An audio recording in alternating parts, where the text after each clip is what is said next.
Happy Wednesday, everyone. The committee will come to order. Thank you all for being here. And we don't have a quorum yet, but it really doesn't matter because we're just doing an informational hearing. So I'd like to welcome you all back to a very first meeting of the Subcommittee on Childcare Access and Affordability. Before we begin, I've got some exciting news. We have some new staff.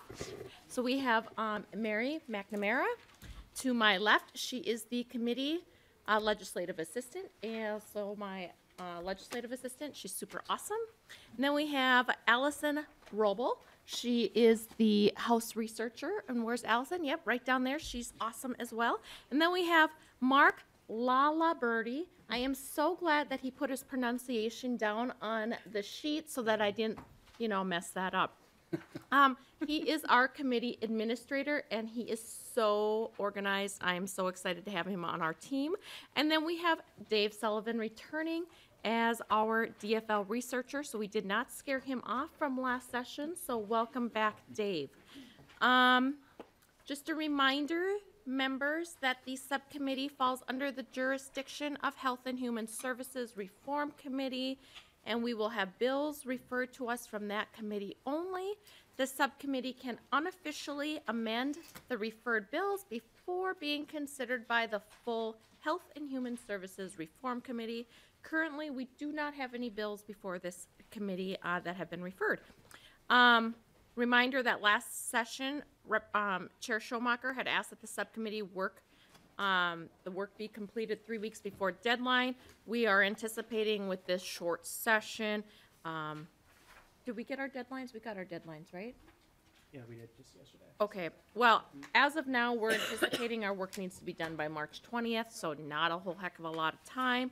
The date is subject to change, though, at the will of the chair. Schomacher, that is. Included in the folder are the subcommittee rules. I would like to point out that the committee has an amendment deadline 3 p.m. the prior day of our committee meetings. Amendments that will need to be provided to the committee administrator via electronic format so that they can be posted on the interwebs. These committee sub-rules are the same rules that are in place for the Subcommittee on Aging and Long-Term Care. Are there any questions on the rules from our full committee here? Okay. Well, all these documents have been posted on the committee webpage as well. And as you know, members, the subcommittee will be holding an informational meeting today. We will hear several presentations lasting approximately 10 to 12 minutes. At the end of the presentations, we will use our remaining time for discussions and questions. So I ask that you write everything down so you don't forget. So at the end, you can ask those important questions. Do we have any questions right now before we begin? No? Okay. Well, I thought it would be helpful to start by putting a human face on the work that we will be doing this session. As such, we have asked a few providers to come in today and present an overview of the challenges they are facing as childcare providers. So we are going to start with Julie Seidel. Julie, would you come on down to the stand? Julie is from Anoka County. She owns Cozy Kids Licensed Home Daycare, and she is also the public policy director for Minnesota Association Childcare Providers. Welcome, Julie. Thank you, Madam Chair and Chair members. Excuse me. I'm here today to ask for your support in addressing the growing childcare crisis in Minnesota, which undoubtedly has contributed to the growing worker shortage, as parents cannot work if they are unable to find care for their children. In the fall of 2016, the Task Force on Childcare Affordability and Accessibility held hearings, and childcare providers from all parts of the state came to share what we have been experiencing in recent years. I'd like to touch on some of those points shared by providers at the hearing and offer some potential solutions. Oversight. The task force heard from many providers, including myself, who noticed a drastic shift in the methods of oversight in the last 7 years by the Department of Human Services and some county licensors. Increasingly punitive in nature, with more violations, harsher interpretations of rules and law, and far less support for child care providers trying to navigate the ever-changing expectations. You would be hard-pressed to find many child care providers who don't lose sleep over annual inspections and who feel confident that they are doing everything that is expected of them. A close look at the decline in providers over the last 12 years supports the testimony of providers. According to annual reports released by Childcare Aware, from 2006 to 2011, Minnesota lost 789 childcare providers. From 2011 to date, we have lost 3,088 providers. We continue to lose, on average, 1.5 childcare providers each day. To address this, MACCP recommends an overhaul of current oversight practices with the new protections for providers. This includes a requirement for fair and detailed correction actions free from embellishment that allows providers to include a response to the accusation in the violation. Only accurate and fair actions should be posted on the public website. We recommend a fair appeals process for all corrective and negative actions to an administrative law judge, so the Department of Human Services no longer gets to police their own actions. With this, we recommend an expedited appeals process so child care providers are not closed down for months upon months over accusations that may not even be true. We strongly support a requirement for DHS to accept the administrative law judge ruling as final. The current system allows DHS to drag an appeals process on for months, and even when the ALJ rules in favor of the provider, DHS gets to choose whether or not they accept the judge's ruling. Regulations. The state of Minnesota began licensing and regulating childcare as a measure to protect children. Licensure was supposed to set a minimum baseline of health and safety standards. Today, it has far surpassed that, and childcare providers are now heavily regulated by many rules and laws, some of which do nothing to protect children. Childcare providers can now be issued violations for not washing an infant's bottle immediately after use, or for not recording the time of day they conducted their monthly fire drills. Minnesota needs to go back to basics and re-examine all rules and laws governing childcare and eliminate unnecessary regulations and ensure that any remaining regulations are clear and fair. However, while we understand current calls to reopen Rule 2, MACCP strongly opposes doing so right now under the existing rule structure. Currently, DHS has the authority to rewrite Rule 2, and the process lacks transparency. It's no secret that childcare providers, including myself, have been frustrated with the lack of transparency and meaningful communication between DHS and providers. It's hard to get answers to even basic questions, and too often our concerns are disregarded. We cannot and will not support the Department of Human Services under the current leadership, the same leadership we've lost more than 3,000 childcare providers under, to rewrite the rule, as we believe the result would be devastating for family childcare.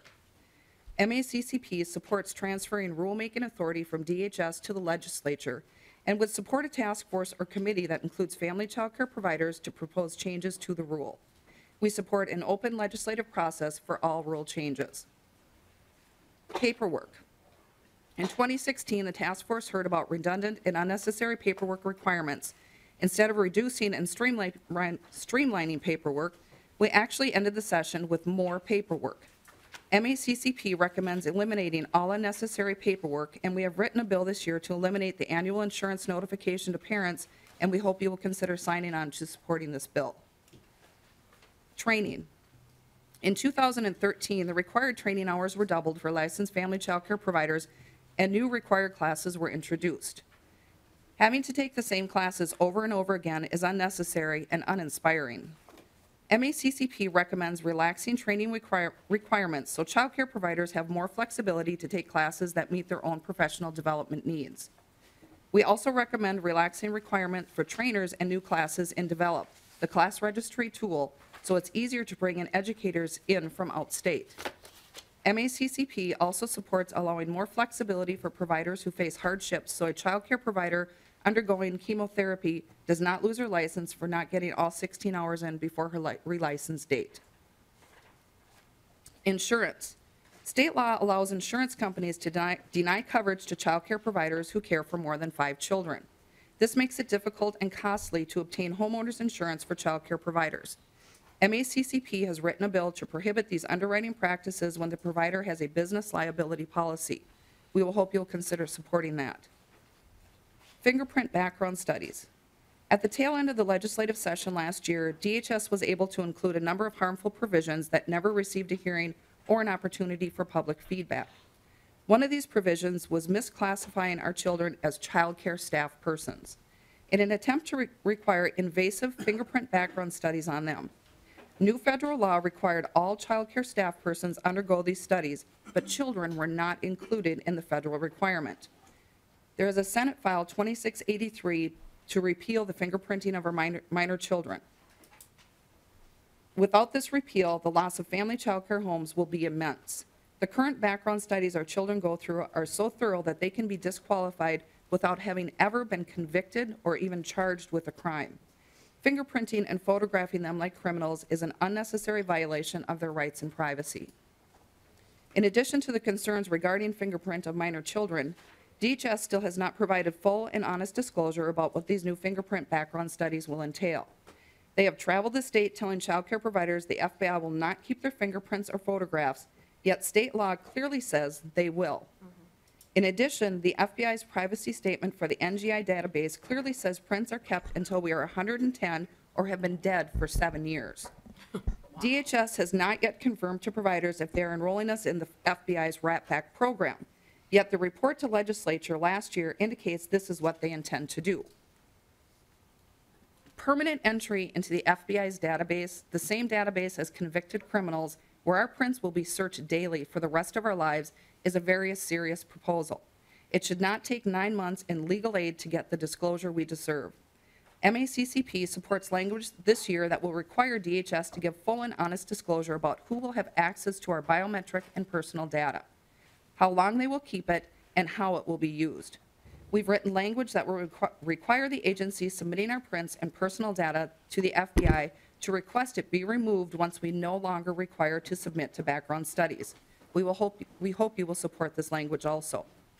These are only some of the recommendations MACCP made to the task force in 2016. I have emailed a complete list of recommendations to the committee for your consideration. Thank you for hearing my testimony today. Thank you, Julie. Right, next up, we have Elizabeth Bangert. She's from Mankato, and she owns, Here We Go. Please state your name for the record.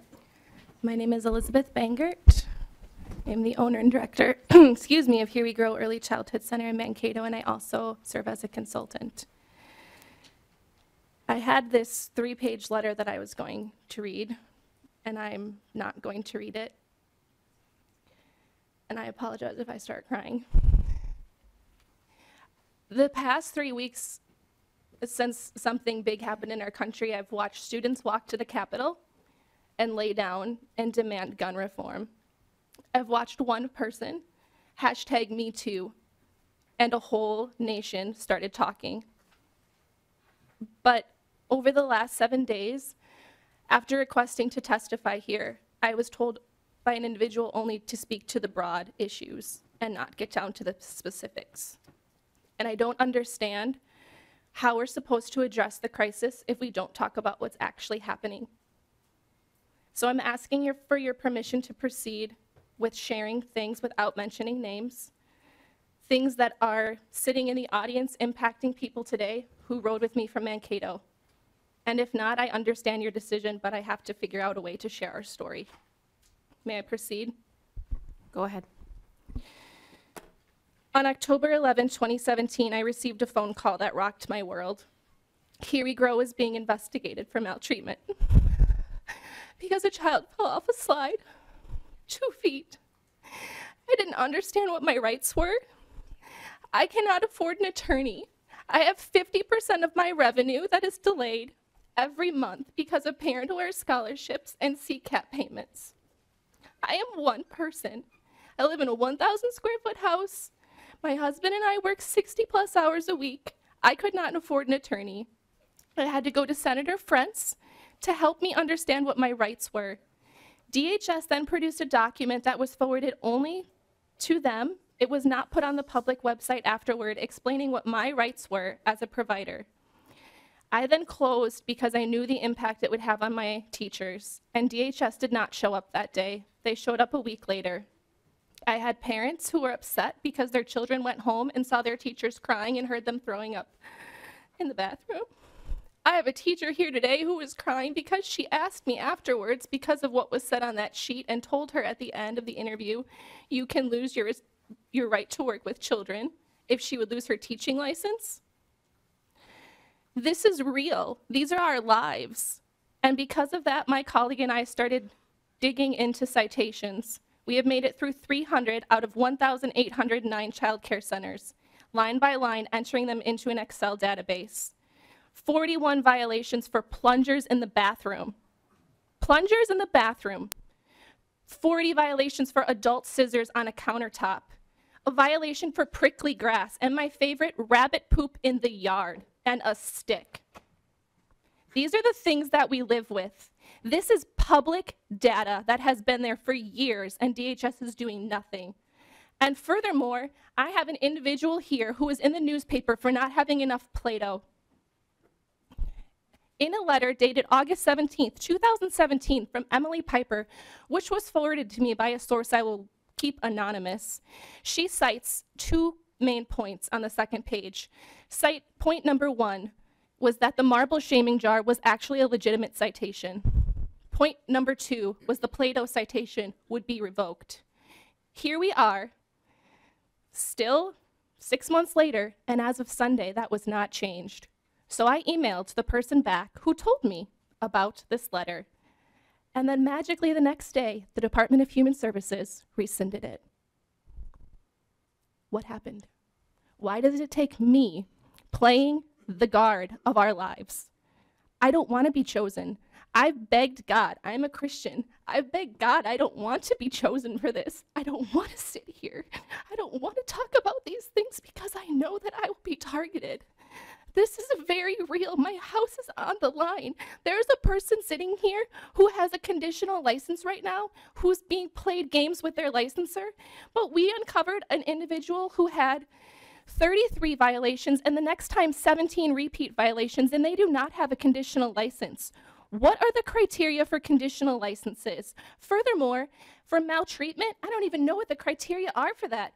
There was a child who was taped to a chair with painter's tape, not documented as maltreatment, but a door accidentally closed, pinched an infant's finger, and that person can no longer work with children. You tell me how that is fair.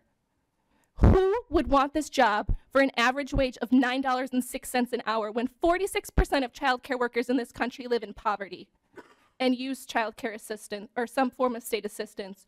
Who would want this job?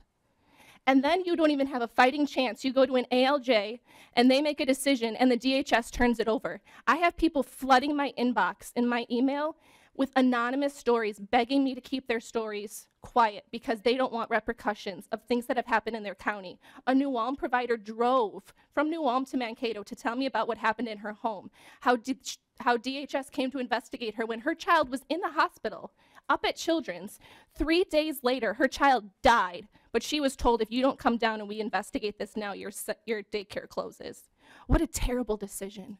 Who is watching these people? Where is the report that is due to the legislature that is required by statute? Who is monitoring them? They have too much power. I love my job and I love what I do, but I don't want to do this anymore. No one would want to do this. I don't understand. I would love the opportunity to share more of our data. We are working on compiling it because it tells a story.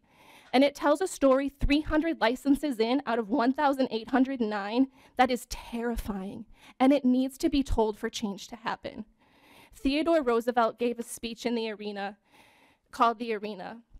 And he says, it is not the person who points out, it is not the strong man who points out what the other doers have done wrong, but what it goes on to say is it's the people in the arena with blood and sweat and tears, and no one's listening to us. I can't believe that in less than 24 hours, I magically had the power to get someone's things rescinded because I was gonna out the Department of Human Services. What are you hiding? Thank you. Members, we have our work cut out for us. Next up, we have Kathy Smith. Kathy is from Maplewood and White Bear Lake and used to own the Liberty Classical Academies. Yes. In Maplewood and White Bear Lake. Yes. Okay. Got it. Madam Chair and committee, thank you for letting me be here this morning. I have to tell you that after Julie and Elizabeth, mine's not going to be quite as interesting because they are amazing and they're in the fight. And I no longer am. I'm an ex-provider, and this is my story. In 2010, a private school had a wonderful dilemma. Out of our 20 teachers, 3 of them decided to have children, 2 children within 2 years. So now we had 6 little ones to think about. Now, in most cases, for a teacher, this might cause them to be home. But our teachers were dedicated to the school, and they were dedicated to their work, and they wanted to be near their children. So the school decided that we would find a way to provide childcare for them. So we worked with Ramsey County to have an employee-based family childcare in our 2 locations in White Bear Lake and Maplewood. Now we are the Liberty Lions, and so we called it the Cubbies program for the little kids. This program went on very strongly, and those 6 little ones grew up and others replaced them. But in 2014, all of that ended. Because of the new regulations that were put in place, we had to stop. We stopped because the changes made it no longer an option for us. So we let our licenses lapse and we closed the program. Subsequently, our teachers were without assistance and some of them left.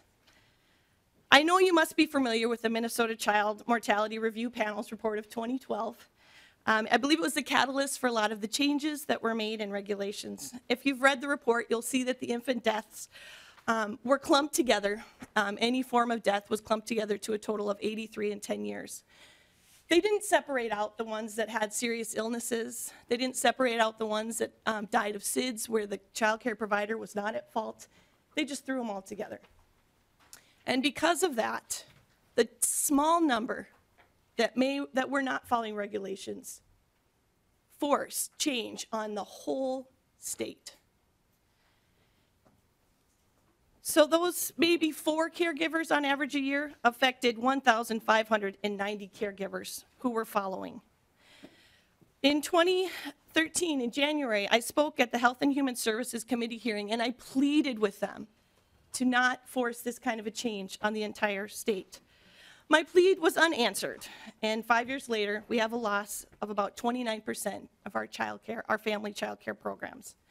I do not want to downplay the precious infants that lost their life due to the negligence of a caregiver, but it is much smaller than what was presented in the report and subsequently in the newspaper and the media.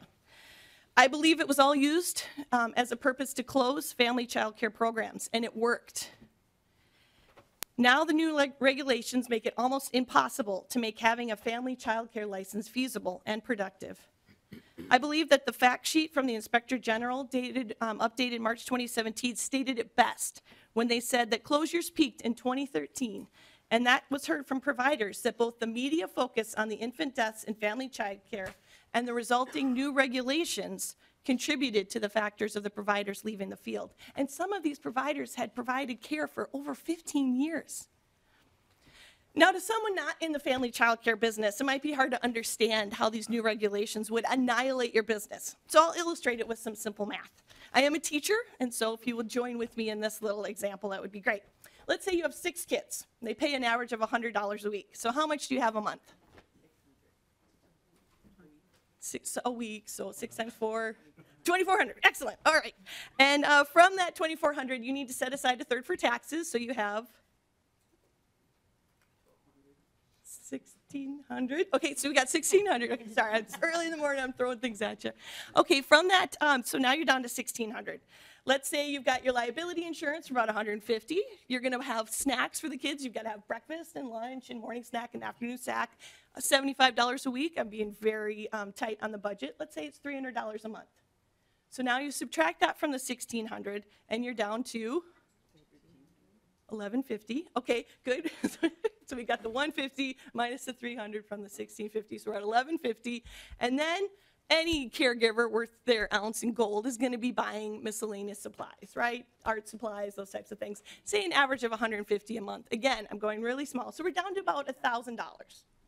Take that $1,000, split it into 4 weeks, 250, split it 5 days, $50 a day. A child care worker works an average of 9 hours a day. So we're talking about $5.50 an hour that child care provider is making. So I think you can see why we've dropped. Now that was in 2010, when our caregivers were only required about 8 hours of training a year, and our substitutes only needed 2 to 6 hours, depending on how their CPR training was. In total, that might cost a caregiver about $100. Fast forward to 2018. Now, I haven't been a care provider, so I just did some research, and my numbers might be a little off, but I believe that Julie shared some of them. But it went from 8 hours to 23 to 27 hours. But not just for you, also for your substitute. So where you used to only have to have 2 hours or so for your substitute, now you have 27? And for you to have to go to those courses, you need to hire somebody to watch your kids. So you've got that expense on top of the other expense. So you went from it being about $100 to $200 a year to being from $800 to $1,000 a year just to be able to meet those requirements. And that's just the training. We're not talking about the upkeep of your home or the advancement of materials for your kids. I think you can see why we're down 29% in family child care programs. But the best part is you can change this. This team can change this. You can make it possible for caregivers to rise up and give excellent care to the children of Minnesota.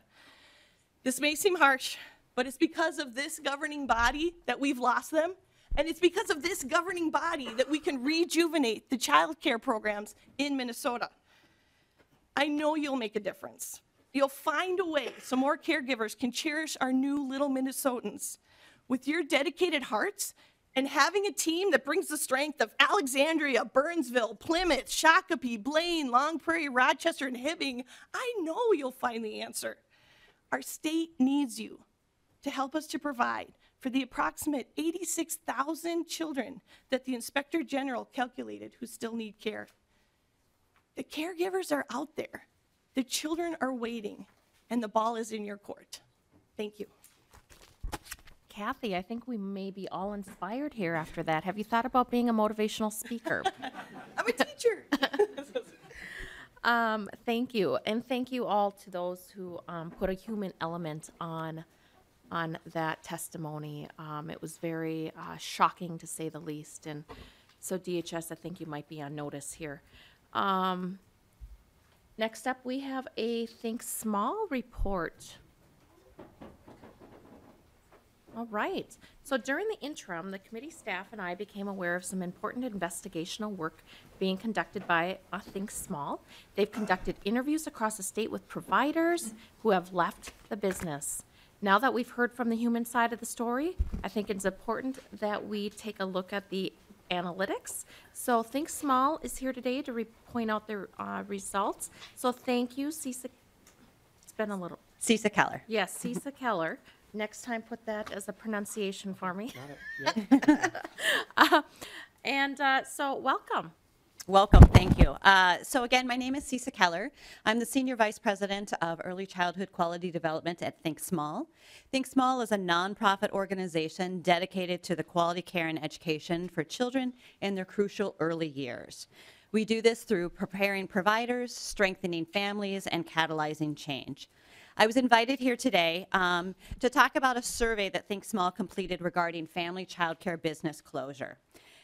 This survey was completed as part of a collaborative effort between Think Small and Generation Next to significantly increase the early learning program quality and outcomes for children in the cities of Minneapolis and St. Paul. To achieve this effort, we focused on increasing the number of high-quality early learning options for families, with a particular emphasis on licensed family child care. We call this work Pathways to Quality, and I've actually included in your packet kind of a one-pager describing the Pathways to Quality work. But our Pathways to Quality activities focused on 5 areas: quality supports, social and emotional supports, family supports, business supports, and finally kindergarten transition. Our theory of change was that a combination of these supports would result in increased quality early learning options that meet the needs of families. The survey in question was completed as part of our business support activities. As you've heard, Minnesota is losing family child care providers across the state, resulting in what is commonly being known as child care deserts. I want to point out that these child care deserts are present both in the urban core as well as in rural Minnesota. This is concerning, but especially so when we consider that family child care providers are a generally more affordable option than center-based care and are more reflective of a family's race, culture, and language. In an effort to address the decline in family child care, Think Small and Generation Next felt it was necessary to understand why providers were closing their doors, thus the survey, which you do have a handout summarizing all that, and I'm just going to highlight a few of the things. And just a note for those of you in the audience, if you don't have a handout, this is all located on our website, so you can look at it later on. But basically, we did the survey of about 1,700 family child care providers that closed their doors between January of 2015 and January of 2017. At a high level, the results showed that a third of the providers only intended on being in business for a short time. 80% said their business was profitable when they closed. Additional questions focused on the reason for closure, which fell into two large categories. The first category, the number one reason cited for closure, was actually personal reasons. These included things like the combined challenge of low income, long hours, and physically demanding work, pursuing another career, and medical reasons. The second reason cited for closure was due to what providers generally labeled as increased regulation. These included things like the cost of operating the business, the challenges of being self-employed, training hours that must be completed outside the already 10 to 12-hour workday, as well as the cost of training, and intrusive rules such as being able to smoke in the home. We asked providers about the supports they received for their program. Nearly all of the providers said the supports were very helpful. These supports included things like Parent Aware, participation in the Childcare adult food program, being part of a local childcare association, and business supports. And finally, we asked what other supports would have been helpful in keeping their doors open. They suggested things like peer support, such as mentoring, more accessible training, including more online options, licensing staff that were less arbitrary and punitive, more financial supports, and a better process for getting families referred to their program. Additional analysis was also completed regarding parent-aware participation and the rate of closure in family child care providers between January 2015 and January 17. The results showed that non-parent-aware participating providers had a closure rate 3 times the closure rate of parent-aware participating providers. And I'm going to say that one more time because I have to think about it. So again, the results showed that non-parent-aware participating providers had a closure rate of almost 3 times the closure rate of parent-aware participating providers in the cities of Minneapolis and St. Paul. This survey is just one effort to capture the reasons why Minnesota is seeing a decline in the licensed family child care providers, but we believe it represents other efforts. As a result of the survey and its analysis, Think Small and Generation Next are leveraging existing work that is funded both by DHS and philanthropic support to focus on addressing many of these issues in an effort to begin increasing the number of high-quality early learning options for families. Specifically, in January 2017, we implemented what we call the Parent-Aware Retention Incentive Program for licensed family child care providers in the cities of Minneapolis and St. Paul. And you have a one-pager on that as well. And the one statistic I want to pull out of that is that when we served those recipients, 89% of them said that this retention incentive directly affected their participation in Parent Aware, which again links back to that closure rate.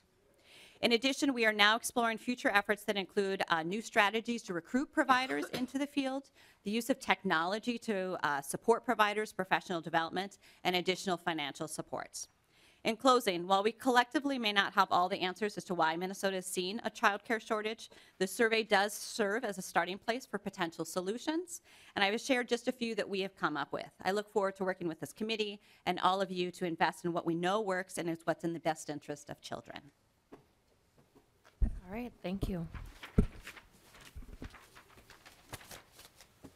All right, so next we're going to have Karen White. Karen works out of Bemidji, and she's the Vice President for Programs. And there's been some recent stories in the Star Tribune and in community newspapers across the state that have focused on the child care crisis facing outstate Minnesota. And so Karen is here to tell her story. Yes, good morning. Good morning. Thank you for the opportunity to speak today. Yes, we are the Minnesota Initiative Foundation serving the 12 counties in northwest Minnesota, so kind of Hubbard County, north to the Canadian border, and west to North Dakota. We've been working in early child care and education for almost 15 years, and I can honestly say today that any conversations we are having in communities about how they are doing is dominated by the lack of child care available and the impact it is having on families and employers. Since summer of 2017, we have been working with 8 communities with another at least 4 communities to get started in 2018. In some of the 8 communities that we've been working in, we've been doing surveys and listening sessions with providers, families, and employers. The top 3 reasons we are hearing that providers are quitting is, firstly, they do not feel respected or supported as professionals. They are isolated from other adults, and they feel like others view them as babysitters rather than child care and education providers and small business owners, which they are. Secondly, the long hours that they work. They are opening early in the morning to accommodate the needs of 1 or 2 families and then staying open later to accommodate the needs of different families. According to First Children's Finance, they are staying open an average of 55 hours per week, plus then needing to do paperwork, cleaning, prepping food, and attending training on top of that. And also the pay is low and there are no benefits. According to Deed's latest job vacancy survey, the median starting wage for the Northwest and West Central region has climbed to over $13 an hour, and we have over 10,000 jobs open, which is great. But with child care providers making on average less than $9 per hour, it is clear that we will likely continue to see child care providers close and take jobs elsewhere. We also hear quite a bit about increasing regulation as a factor, especially the new requirements to have minors 13 and older fingerprinted. Also mentioned is the requirement to turn back if a child falls asleep in a stroller, the protective gear that must be worn and have available to handle bodily fluids, and needing a comprehensive emergency preparedness plan. Providers feel that the low pay is not worth the headaches that go along with the regulations. With the median household income at $49,000 for our region, according to Minnesota Compass, raising their rates really isn't an option for providers in our region. At the average rate of $125 per week per child, one child is 13% of a household's before tax income. When we survey families, most say that the cost of childcare is a significant struggle for them. We've also been hearing that center-based care is particularly difficult in our rural, remote communities for 2 primary reasons. One, it is very difficult to hire the staff with the education credentials that is necessary for licensing. Most of the individuals with the right education are hired up by our school districts and Head Start programs.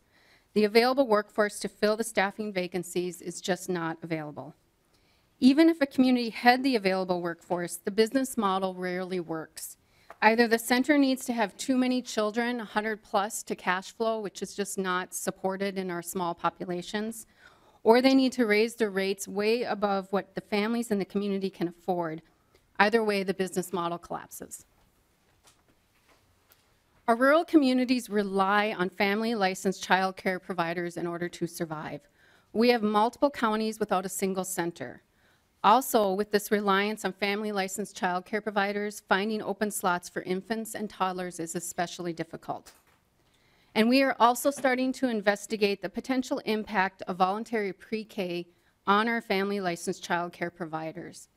The concern is that if schools open to all-day, everyday preschool, we will see a large number of family licensed child care providers close because of lack of income. They cannot survive financially on infants and toddlers and part-time school-aged children. We are hearing firsthand about the consequences this shortage is having on our region's families and employers. We have about 16 employers engaged across the 8 communities trying to help identify solutions.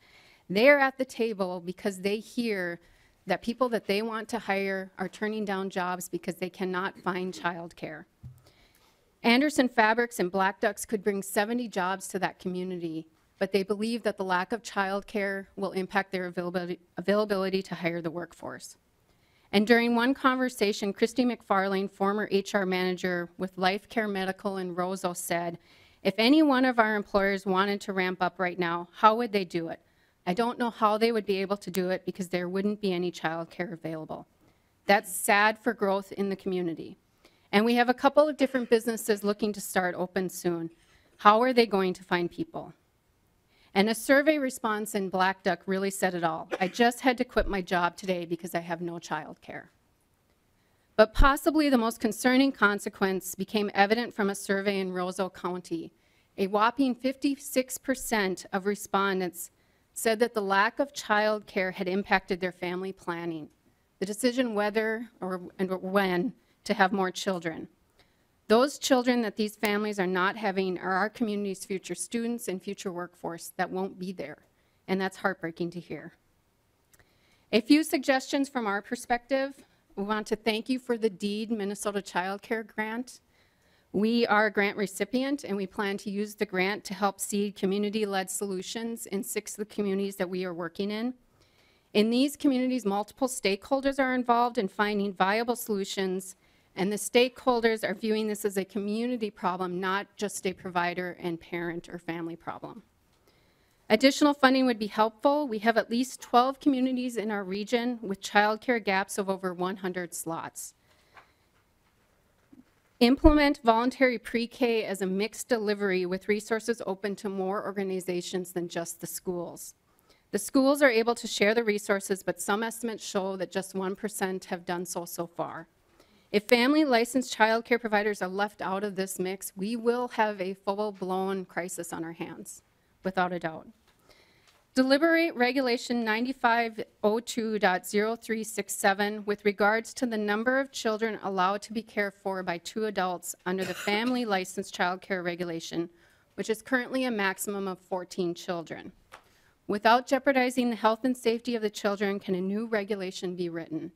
Rural communities need a viable child care business model solution that fits between the single adult family license, which is 10 or 12 children max, depending on the particular license, and the center model, which is 50 plus to cash flow.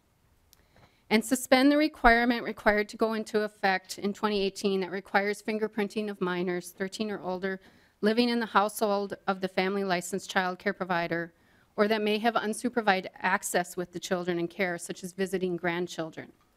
We believe that child care providers will close down before subjecting their own children to this requirement. In closing, according to the Center for Rural Policy and Development, Northwest Minnesota needs another 2,700 child care slots, a growth of 39% in capacity. Many strategies will be needed to close this gap. Our communities are ready and engaged in tackling this complex problem, but we need help. Thank you again. Thank you. All right. After, yep. Yeah, so I stated that before you showed up. Yeah, so after. Next up, we've got Jess Myers. She works out of St. Paul. She runs the Minnesota, what? He? Oops, sorry. Hi. Never happened before, ever once. You know, that's what happens when you assume, I guess. Minnesota Childcare Association. So once again, you guys, we are going to be taking a close look at the Jensen Settlement and Positive Supports Rule. I've lost count of how many times we have discussed that. But here we are again, and we're going to discuss how it applies to childcare providers. I am, and we all should be concerned about this rule being applied to childcare programs based on its initial intent, training required, and additional administrative burden put on these private programs. Last fall, I co-chaired the task force on access to affordable childcare with Senator Wickland, and we heard a lot of testimony from the childcare providers about this rule, and that task force included looking into the applicability of the rule for childcare settings as one of its regulatory recommendations. There is a real concern that the rule places an undue burden on providers, especially given the very small number of children with disabilities covered by the rule in typical childcare settings. Due to this burden, there is also a concern that enforcement of the rule will cause many of the childcare programs to restrict access to families of children with developmental disabilities, children who we want to be in inclusive settings, and families for whom options are already limited. So in short, I fear that the real possibility of this rule will actually decrease access to childcare, which of course is the opposite of what this subcommittee is looking for. So with that, go ahead, Mr. Myers.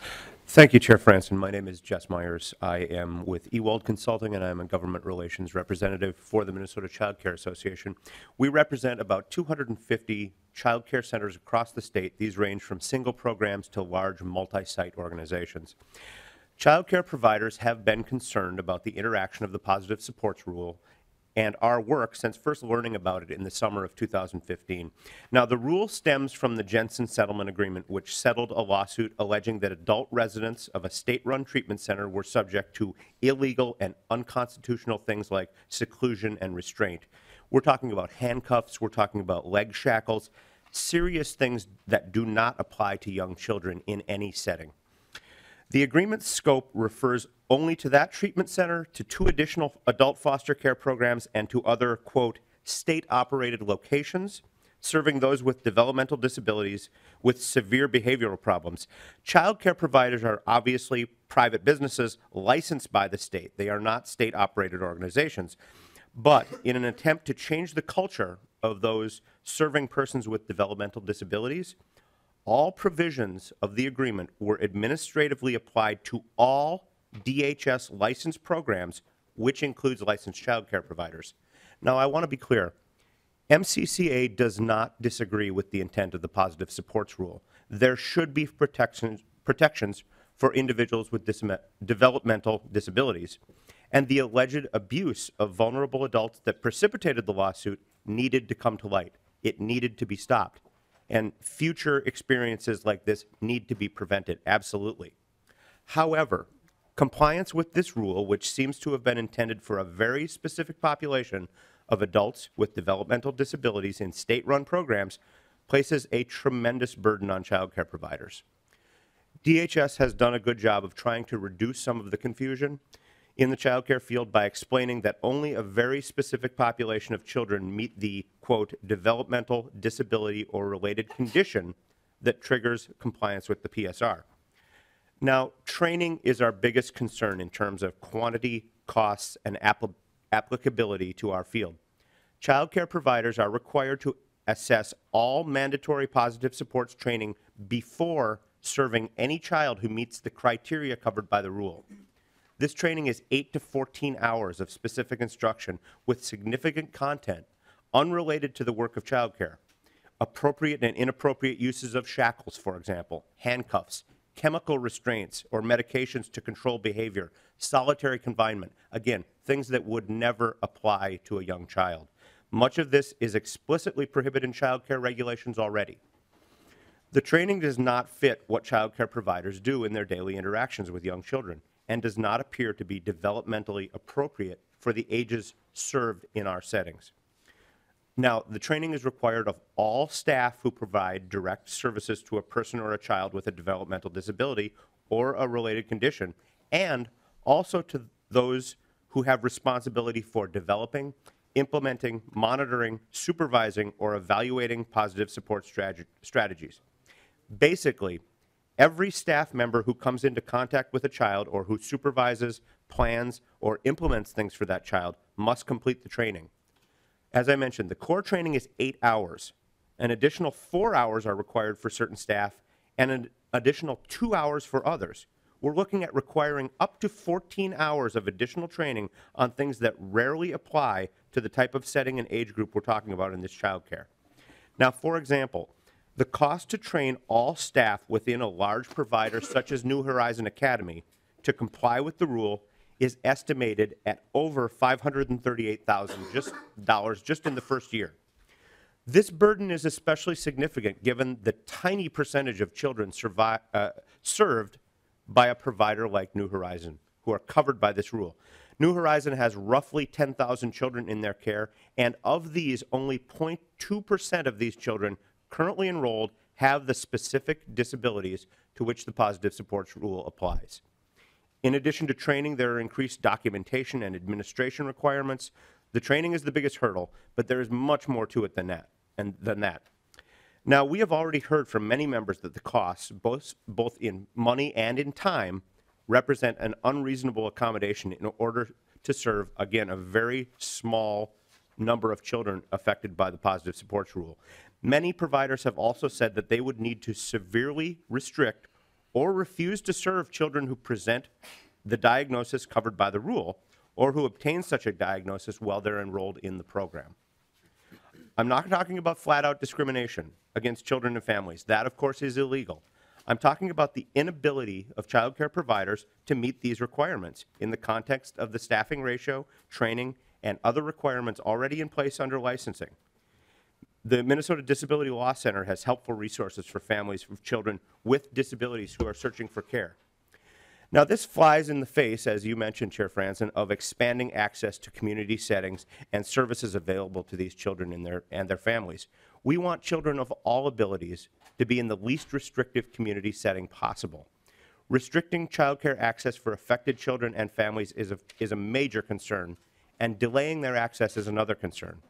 A provider might choose not to get the required training if they currently serve no children covered by the positive supports rule. Reasonable approach. If a family of such a child inquires about enrollment, however, the staff would need to complete those 8 to 14 hours of training before serving the child. And keep in mind, that's all staff. That's not just 1 or 2 people that you can designate as experts in this area. This could lead to providers telling families that they may have to wait months to enroll in their program. The situation could keep children out of early learning opportunities, and it could keep parents out of the workforce.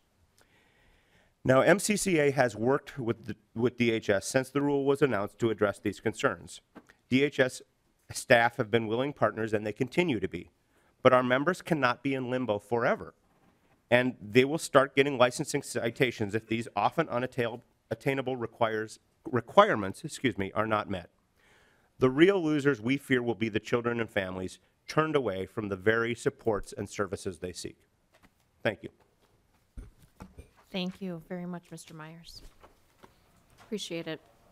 Next up, we have Jim Koppel.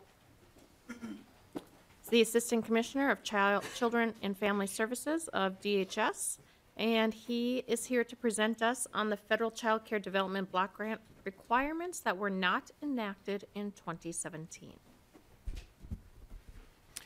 Thank you, Madam Chair and members. I'm Jim Koppel, Assistant Commissioner for Children and Family Services at the Department of Human Services. There you have a handout that kind of I'll just read through with you to clarify what the major child care assistance program changes needed to conform with the federal law that we have been talking about for the last couple of years.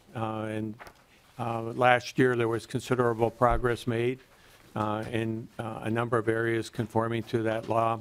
And what I'd like to do today is just update you on the remaining areas that are needed for conformity, but also to improve many of them just to improve the environment for child care.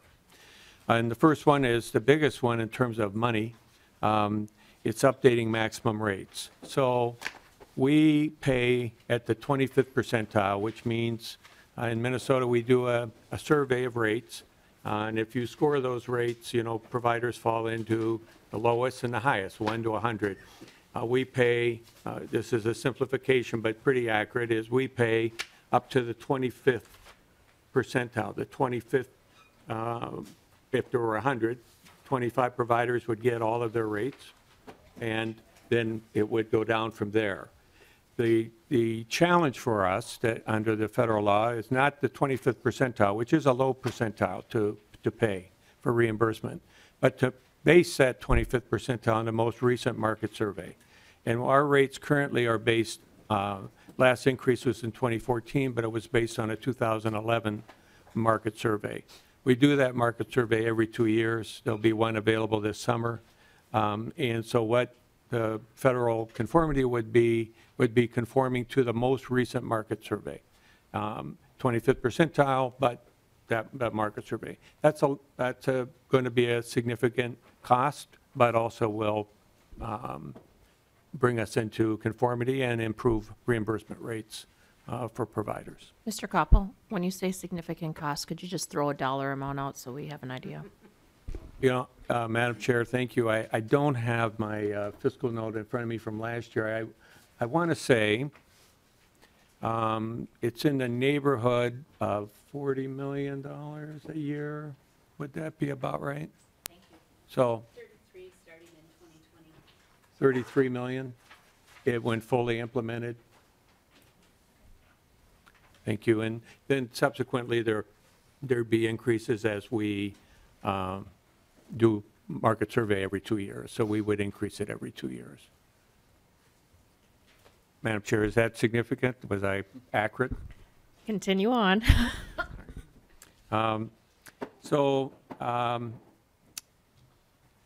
The next one I would go to is revised payment methods.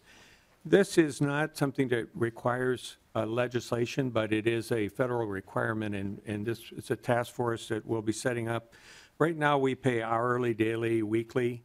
The federal payment system wants us to move toward a part-time, full-time payment method unless we can show that our hourly, daily, weekly rate fits and is accomplishing the same goals as their suggested language. So we will look at both, and we will have to move to whatever is determined to be the best way to go. But it's not a statute change, but it is something we'll be working on this year. Next, program improvements. This is an area we did a lot of work on last year, and the legislature did a lot of work around 12-month eligibility for families. But there are still a couple things left. The elimination of the 6-month limit on portability pool. So what happens is that a family who moves between counties continues eligibility for 6 months. But then if there was a waiting list there, they would lose their child care and go on a waiting list. So this would end that so that they would continue to receive child care in the county they move to. It would allow families who receive MFIP 1 month out of the last 6 months to receive transition year care. So currently, some families lose eligibility when they stop getting MFIP cash assistance. What we're trying to do there is, if a family hasn't been full-time or a full on MFIP for 6 months and then gets a job and needs child care transition year, if they've only been on one of those 6 months and they got a job, they wouldn't get the transition year child care. So it's really helps us move families toward self-sufficiency and brings child care when needed when a transition's the family is making. And then allowing families who reach the age limit at 13 years old for most children, 18 if a child has special needs, to continue receiving assistance until redetermination. So right now, in 12-month redetermination that we passed last year, the thing that's left out of that, I mean, your income can change, things can change, hours can change, and you don't need to go through a redetermination process. But if your child turns 13 or with a disability 15, they would lose child care. We want that to be part of the redetermination process. So at the end of the 12 months, they would look at that, but not during the 12 months. That's clear. Next is to create an expedited application process for homeless families. This is a process application. We would process applications within 5 days, allow families up to 3 months to gather required verification. That's just a way to get children into child care faster and allow families who may not have all that information organized to get it together over the next 3 months. Next is expanding due process rights for child care providers. Right now, the rights of the only appeal rights for providers need to be initiated by families, and this would transfer appeal rights from families to providers when action are taken against providers. So it basically gives providers appeal rights and provides due process for all adverse actions through fair hearing, administrative review, or consolidated hearing with licensing. And lastly, ensure federal health and safety requirements are met. This requires specific training and a scheduled annual visit for legal, non-licensed providers caring for children not related to them. Training requirements replace the current requirements. They require out-of-state providers to meet federal health and safety requirements to receive child care assistance payments. So this would be affect providers operating in other states but serving Minnesota children, and eliminate the option to pay legal non-licensed providers before a background study is completed. This option is not currently in use. It would just be removing it, but we don't do that now. So it wouldn't be a change in practice, but it would just be change in statute. And that concludes my remarks.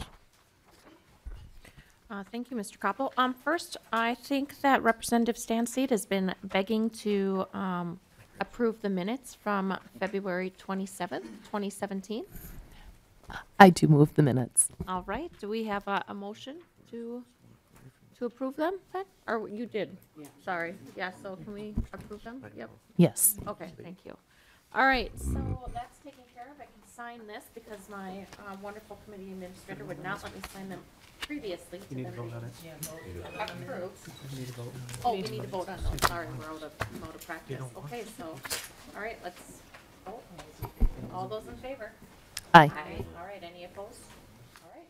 I'll let you sign these. All right, now that we have heard testimony and we've heard the human side of it as well as some statistical sides, we are going to call everybody up that has testified and have them sit around the testifying table, make it a little easier for those of us that have questions, so you don't have to go up and down, up and down. So we can take a moment to get close, comfortable and cozy. And, yep, you can just pull a chair up too if you want, absolutely. And do we have a list of people who have questions? No, two more. Yep, Representative Flanagan, do you want to go first? Sure.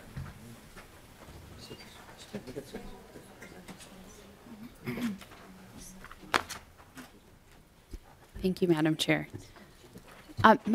My first question is for, and I'm sorry we don't have your name written down here, from the Northwest Minnesota Foundation. Yes, hi, Karen White. Hi, Karen, Ms. White. Ms. White, I have several questions. I would love to just set up a conversation with you also offline. But some of the questions that I have with regards to, you talked about additional funding that was needed. And if, for example, you got the funding, you could wave a magic wand, you got the funding that you needed as you're looking at these additional 2,700 spots that are needed, what would that amount to be, or what would that look like? What would that allow you to do? Yes, what we've been trying to look at is trying to have seed funding to have available to help in the communities with gaps of 100 slots or more. And our latest gap analysis work that we've done says that we have about 12 of those communities. So, 360,000. We were able to secure 90,000 through the deed grant towards that.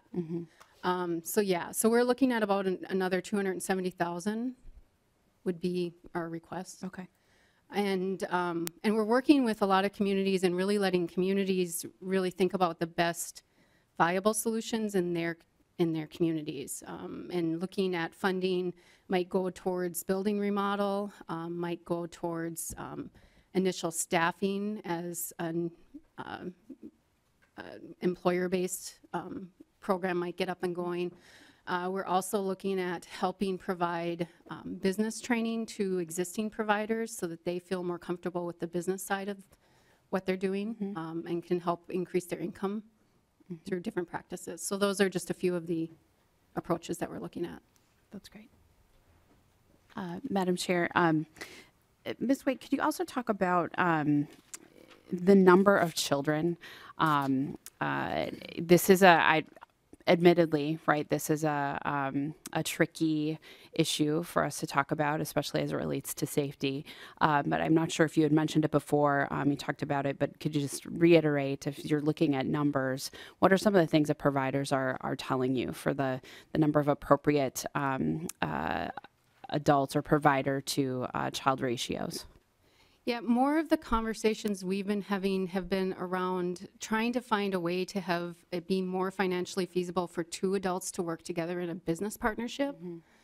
We think that that would increase the attractiveness of the profession if they could have a business partner, have somebody else that they get to, another adult that they get to spend the day with, share some of the stresses and so forth. And currently, the way that the regulation is, it's just not enough money to split between the two. So that's really where a lot of our conversations have been around. Madam Chair, I have one more question.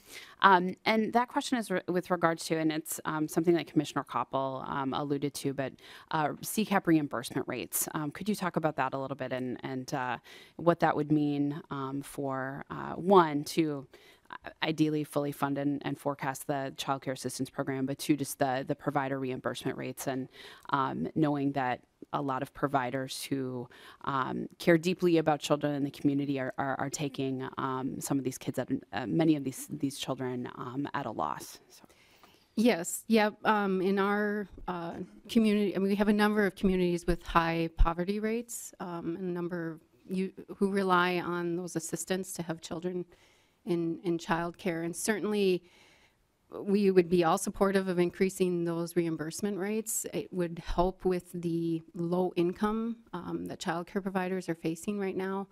And, you know, and we also hear about the delay in payment, and that's a significant, so if that timeliness could be better, you know, I get a paycheck every 2 weeks and I rely on that to cash flow. And if that didn't come into my bank account regularly, it would hurt. So I can empathize with how those providers are feeling. Thank you. And my hope is that we can spend some time, hopefully, with your stakeholders and talk about, there clearly are some of the things that you mentioned, or conversations that we've had with folks across the state, but would love to be able to visit with you. Absolutely. Thank you. Thank you, Madam Chair. All right, Representative Stansky. Thank you, Madam Chair. Good morning, and thank you all for your testimonies this morning. My question is to any of you, all of you. In terms of training, I'm wondering, first of all, is there a difference between home-based childcare and family-based home or family-based childcare versus center-based in terms of the training you're required to do on an annual basis?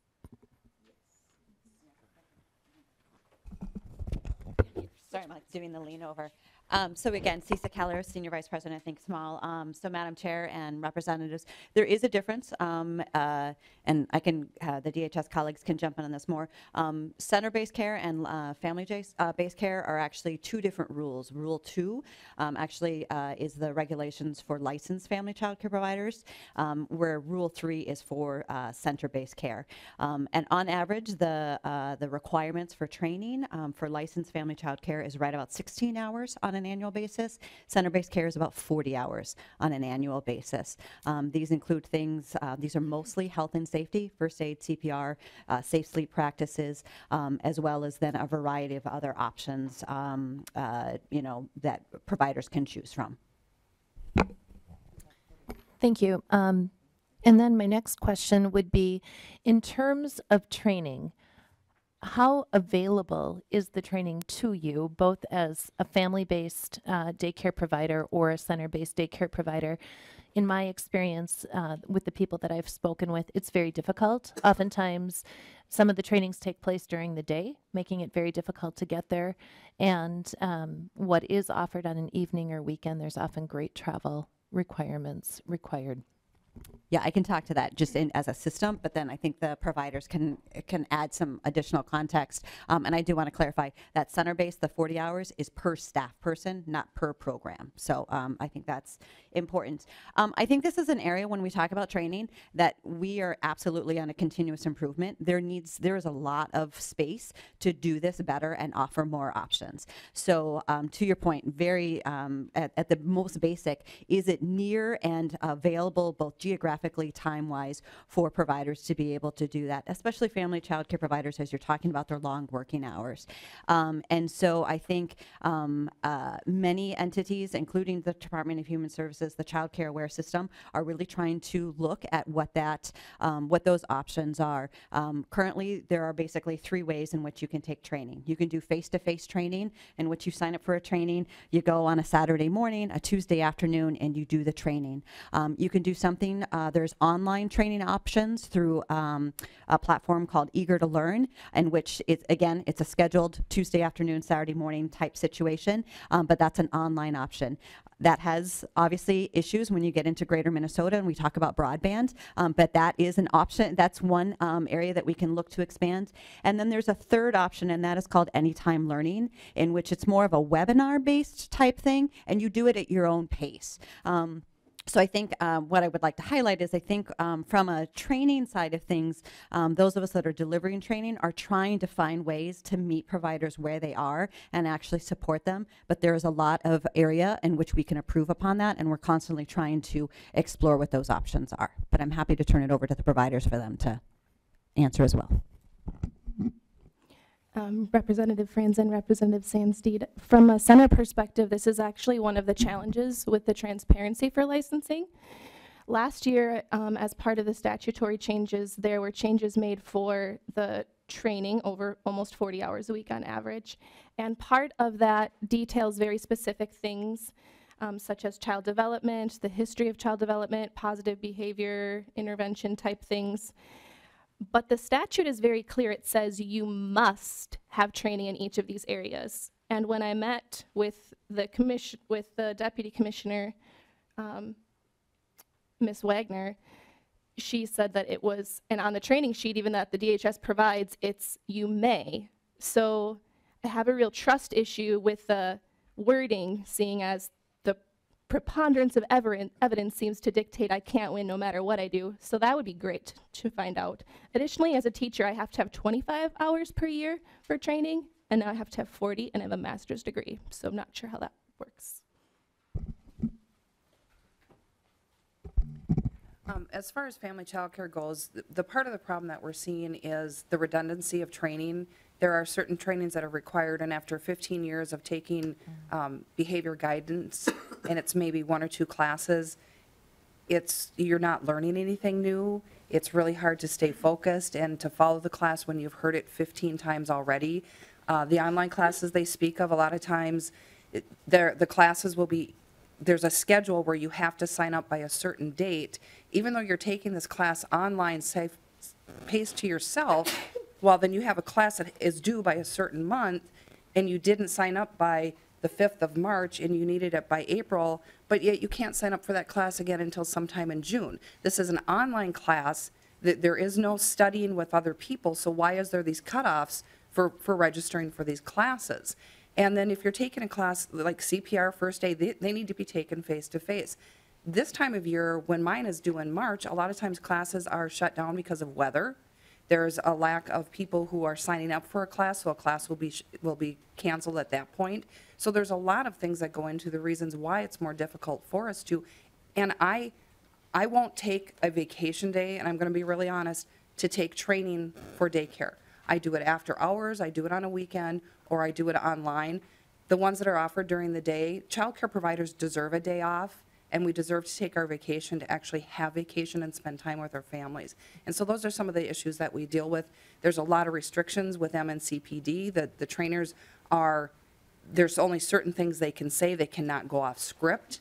There's a lot of restrictions for trainers coming in. We're having problems with wonderful out-of-state trainers that we've had that no longer can come in because of new regulations that have been put forth.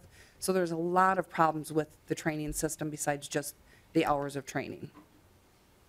Thank you. I just recently in January, met with some center-based providers in the Fergus Falls area in that region. And one of the issues they talked about was staff qualifications. And indeed, they've had to pay to have somebody take a ceramics class so that they could get that person qualified in order to work. They said the staff qualifications are very confusing. The post-secondary courses is not complete, and just very frustrating that they are not hiring the best talent. What they're hiring is what do you got on this post-secondary list? And it seems like they said the government is more interested in a list than talent in the classroom. Representative Quam. Thank you, Madam Chair, and I am encouraged by the contingent from the department here, and it's very informative what portions of the testimony prompts typing and texting, so I hopefully have a better understanding of the, what the department's getting, plus they are definitely paying attention to many of the testifiers. I think the department and staff could work together to get us some updated information, basically graphics providing across the years types of centers, public schools, count of licensed family, child care, unlicensed, so we see what the trends are, have that also overlaid with the number of enrollees, because as the mix of different types, it does affect how many slots there are, and then approximately what the population in the band that would be, the age group for that, so we can maybe scale and maybe try to analyze what's happening with the trends. I know some of that's been done by Think Small for a portion, but I think we really need to have that background information in the discussions. It'd be nice to have also, probably from the department, across the year, what are the required training hours, so we can see where things have changed. What are the total number of rules and regulations, so we can see where those things have shifted, and that might help us get some enlightenment as to the causes. I'm not sure, but I believe in the past the department has had access to similar general trend information for national and then regional, like, what do the upper Midwest states have? And we have seen snapshots of different regions of the state, because that's where the crisis appears to be. I think it was referred to as deserts of centers and providers that are really handicapping. It's probably going to be, a lot of this is offline. I want to try to understand when they're talking about regulations, and I've been through a lot of the department meetings with providers, and they've gone over, we were cited for our teenage daughter had something left out in the bathroom behind a closed door upstairs, and we were cited. Frankly, there's been a trend to have public schools, and it's very handy in some locations, provide child care before and after school. And if the same rigor was imposed there, the background checks, the required training on shackles, et cetera, and then also on every room in that building and facility, is there some inappropriate thing, such as a plunger, et cetera, in any of the bathrooms, any of the other rooms, because they're in the same structure, and that's the type of rigor that's imposed. Even if you have a separate area by the providers, they still go anywhere in that house through any closed door to find, citation. And it'd be nice to understand the delta between. I personally think there's a difference between adults and children, and so some of the things that were brought up it'd be very good for this committee to see where you delineate and where there are special cases for some situations and not others. The lay of the land would be pretty useful.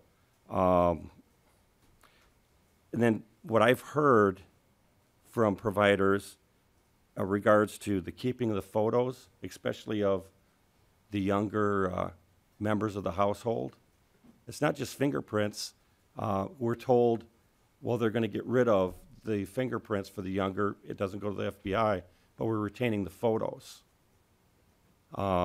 Anyone, again, that's in the household, there's issues with physical posting versus you have accessibility online and the in perpetuity of some of the stuff.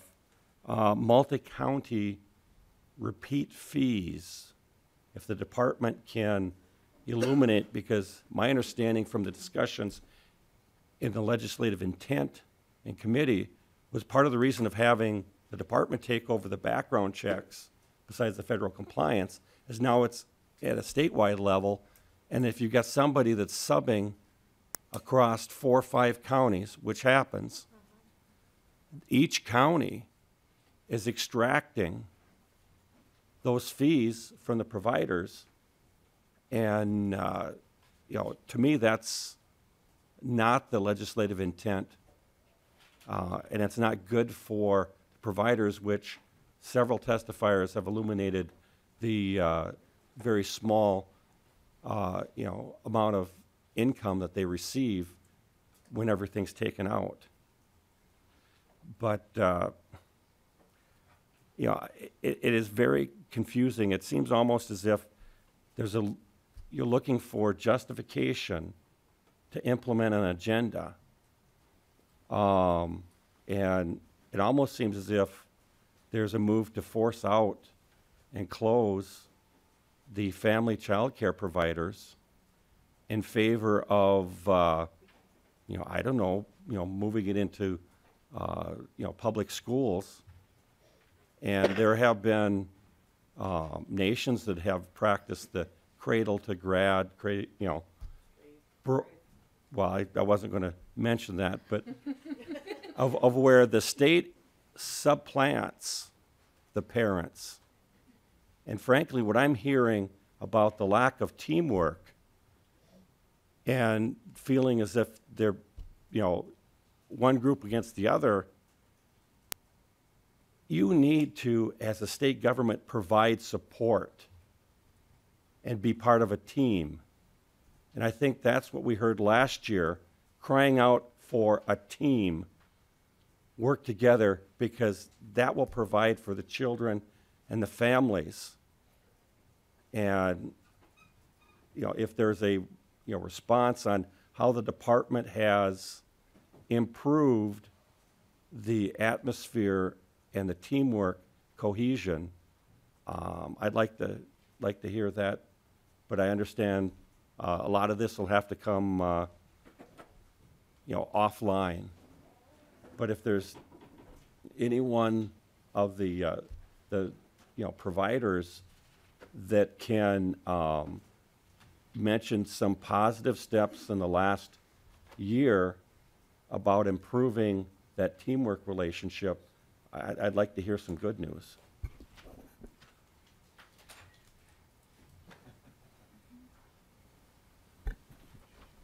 Madam Chair, I think we were enlightened there. Yes, I did not hear anything. All right, I have.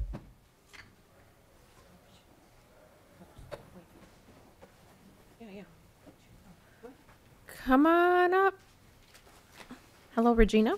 You want to state your name for the record? And certainly, Madam Chair, members of the committee, I'm Regina Wagner. I am the Deputy Inspector General of the Licensing Division at the Department of Human Services. I apologize for not being here for the first part and the most of it. I'm also engaged in our department's interagency collaborative with the Office of Health Facilities on some of the elder abuse, and so I was asked to be down at that hearing, subcommittee, and Representative Keel, that started this morning. So haven't figured out how to bilocate on two very important topics affecting our regulated industry, but I was asked to come up, and what I would like to do is to at least more immediately respond to Representative Quam, but in general, wanted to talk just at a high level about the work that I have been leading my staff in, particularly in the last 8 to 12 months. Since the session has ended, the legislative session, we have embarked, and I don't think that I'm overstating if I say that it is an unprecedented effort within our licensing regulated teams to go out to the communities and actually engage with our license holders, particularly in our family childcare setting. As you have heard me talk about previously and know from your own providers and your own county staff that there are our delegated licensing system where the county licensor for the licensed family providers is that primary licensing relationship. But we have heard in the last few years very, very clearly from providers, particularly licensed family providers, that they see a value and a need for the state to be more involved in that relationship and in that exchange of information. And so since roughly August, we have been to almost, certainly more than a dozen, and probably pushing closer to 20 communities with our outreach presentations specifically targeted for licensed family child care providers. We've been to Morris, we've been to Laverne, we have been to Olmsted County, Duluth, Grand Rapids, Bemidji, Alexandria. We've met with child care centers in many of these communities. We've been to Stearns County. We've been out to Litchfield, Meeker County. We can certainly provide you with a list of that. We've been between centers and family child care providers. We've been to over 25 communities. We probably haven't said no to a single request we've gotten. We have done our family child care meetings in the evenings. 7 to 9, generally. We've accommodated whatever the providers have asked for.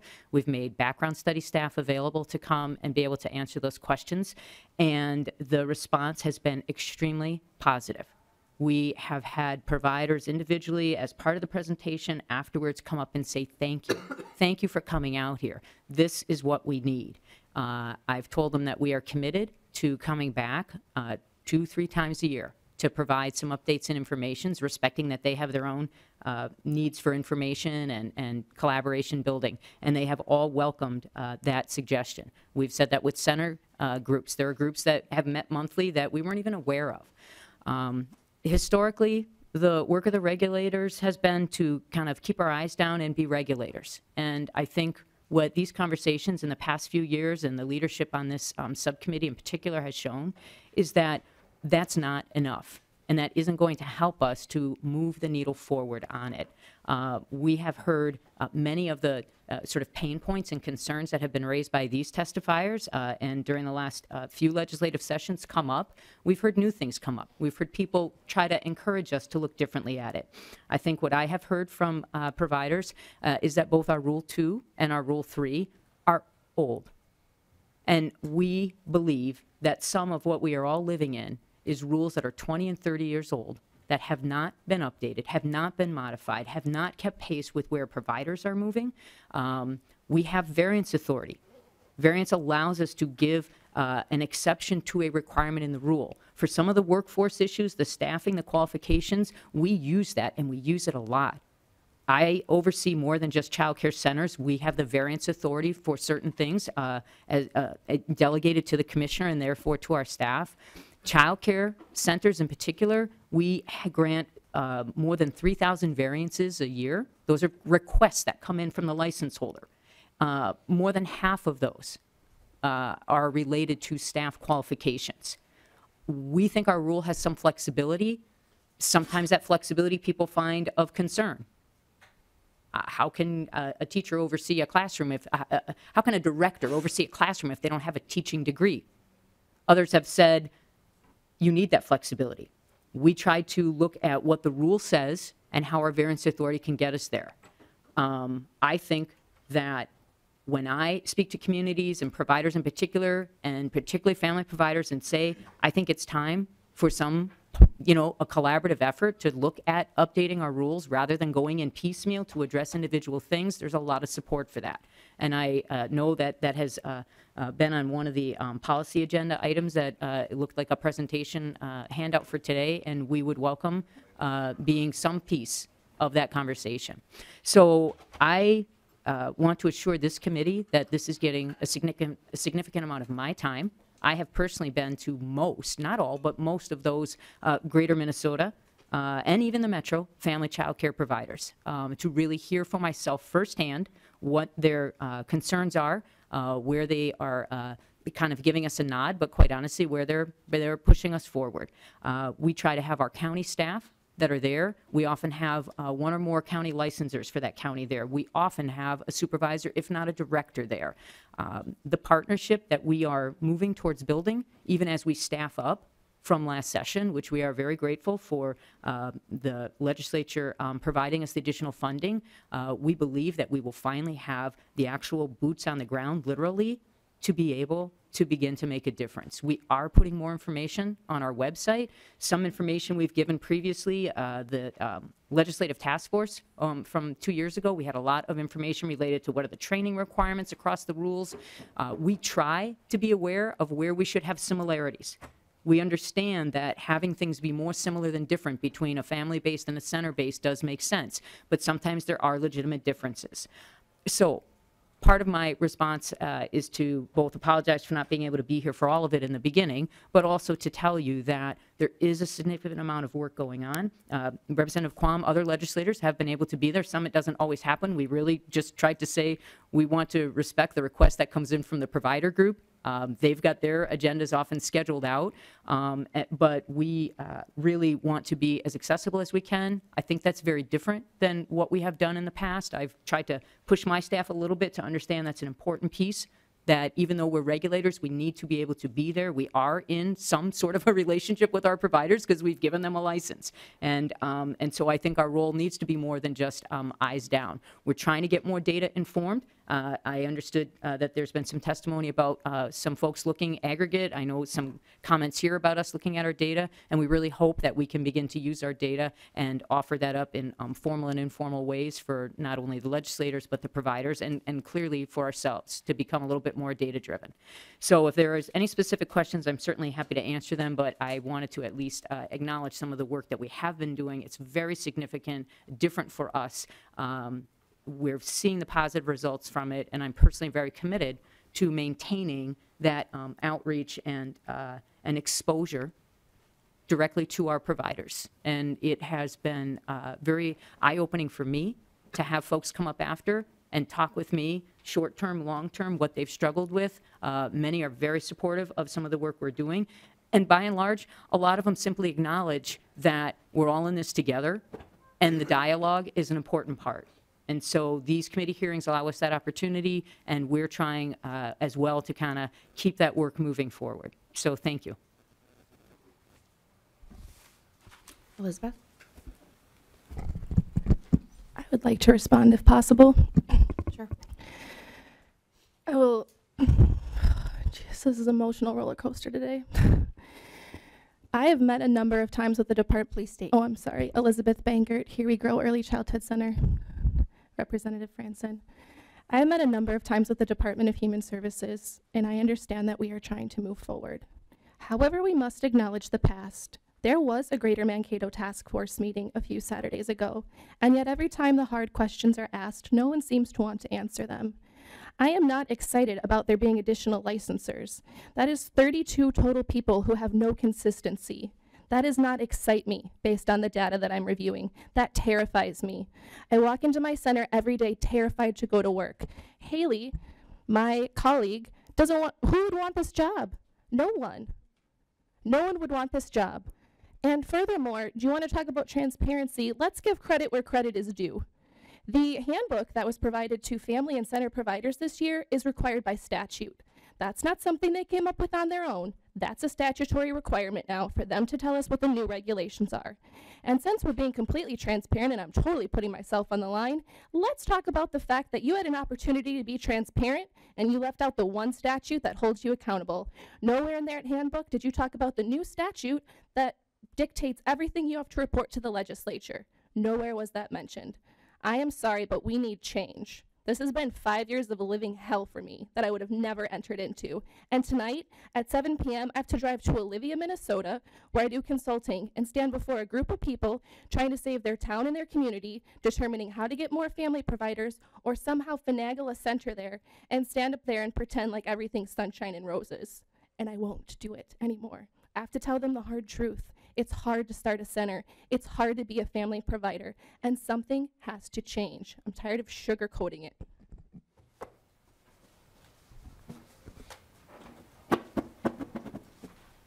Julie, state your name for the record. Julie Seidel, Public Policy Director of MACCP. There's a couple of things that Reggie Wagner stated that I would like to give, I guess, the provider's point of view on it. I happened to arrange one of the meetings with DHS in Anoka County, and the meeting got quite heated by providers. Providers were very frustrated. Providers were asking questions. We're still not getting direct answers from DHS. And the one thing that really struck me and has bothered me to this day is when we asked the question about why our children were classified as child care staff people. And Reggie's comment was, we didn't know the language we wrote, that's what it meant. I'm finding that really hard to believe because the people that write that legislation write on their business card says legislative specialist. If I, general public, can read that and know what it means, you know darn well when they wrote it, they knew what it meant. We've been asking for months what's going to happen with our fingerprints. We're told we don't know. We don't know what the FBI is going to do. Well, nobody's going to keep them. Well, we're going to keep the photographs. Not until I received a letter from the Senate Advisory Committee did it clearly state in a response by DHS that they're going to work with the BCA to change Minnesota statute in order to keep our fingerprints in the FBI for the wrap-back system. This is the problem that we're having with DHS. Be forthcoming. There's a lot of things that have changed that if there would have been an open conversation with family child care, the changes would have been easier. We're okay with change, but we would like it done where it's not a punitive, damaging change to family child care. I'm not sure where these dozens of providers are telling DHS that things are getting better because they're not getting better. There's not transparency. We're not getting questions answered. I sent a question 14 days ago to Jim Janacek because a licensor told a provider she cannot turn the hot water off in her restroom. It has to be, the hot water has to be on. I asked for a clarification in statute where it states that. It's been 14 days and I still don't have an answer to that. Nowhere that I can find in statute does it say we cannot shut the hot water off. But in my home in particular, my hot water heater is 27 years old. If I happen to turn on that dishwasher, it will kick up the temperature of that hot water heater and the temperature at that bathroom sink will go above 120 degrees. For the safety of the children, I shut the hot water off at the bathroom. The CDC clearly states you don't need hot water to clean your hands. It's more about the safety. Why does it take me 14 days and I still have not gotten an answer from DHS? DHS is going out and talking to providers. They're still not listening to us. Okay, thank you. And as I've talked to providers, and many have reached out to me, I have not heard any rosy scenarios either. And with that, we are going, anybody else have any questions here? No? Okay, well then, I think that we will adjourn because I believe taxes is up here next. And our next meeting is next Wednesday, February 7th, and the agenda is yet to be determined. So thank you all for coming. We are adjourned.